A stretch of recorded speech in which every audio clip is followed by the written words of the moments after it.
So as a purchaser of a home, what are some additional fees that you might need to budget for as part of the overall home buying purchasing process that's in addition to the money that you save for a down payment? So in this very short video, I'm going to go through those fees that you should help think about and set aside some money to budget for, and also stay to the end because I have a couple ideas on how you could potentially save on some of those fees. So when budgeting a number that you might need to set aside in order to pay the fees associated with closing on a home when you purchase it, I like to use a number of around 3% as a guide. So you can use 3% of the purchase price of the home.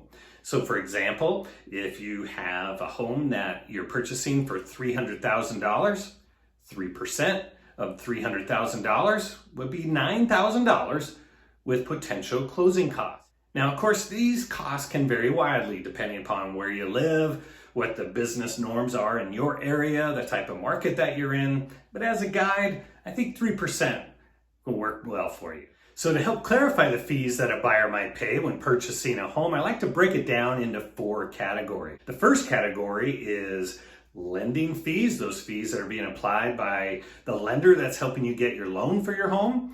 The second fee are title fees. The third fee is what we call prepaid fees. And the fourth fee relates to inspections that you perhaps might want to get. So for that first category of fees, lending fees, those can be some of the more significant or substantial fees as part of your overall closing costs when purchasing a home. So Susan and I always recommend, of course, you always ask about the interest rates that the lender is going to charge, and we always recommend asking about their service or their performance, about how quickly they can close on a loan. And then importantly, ask them number 3, what are your fees associated with helping you get the loan? So the second category of fees are the title fees, and that's what you're going to be paying to the title company so that they will insure and do the hard work necessary in order to make certain that you're going to get clear and free title to the home. So the third category I mentioned are prepaids. So what in the world are prepaids? Those are going to be essentially 3 items, and the first item is going to be an annual insurance policy. So the typical policy that you would have to protect your home against fire and theft, you're going to be asked to pay for an annual one. So one that will cover your home for 12 months.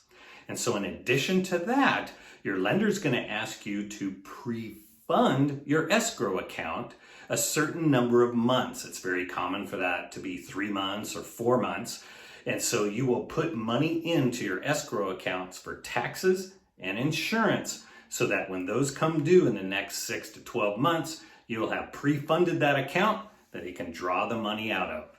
So the fourth category that I mentioned are inspections. Of course, it's always recommended for a buyer to do their due diligence and have a home inspected by qualified professionals prior to closing, just to make sure the home is in the condition that you want to accept it in. And those expenses are always paid prior to closing on the home.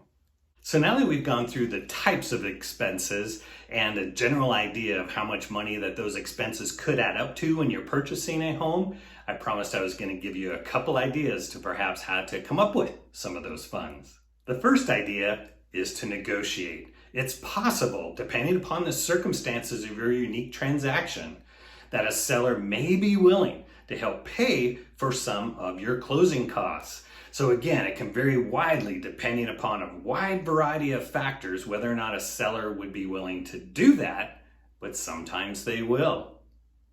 The second idea is to look into financing entities that are available in your state that are in the business of helping those purchase homes who potentially are having trouble coming up with the necessary cash in order to purchase the homes. They usually look at a certain type of credit score bracket as well as an income bracket. As long as you fit within those categories, they will help you come up with the funds necessary in order to close on a home. So if you have any questions about buyer closing costs, be sure to reach out to Susan and I. Our contact information is below. It'd be a pleasure to connect with you.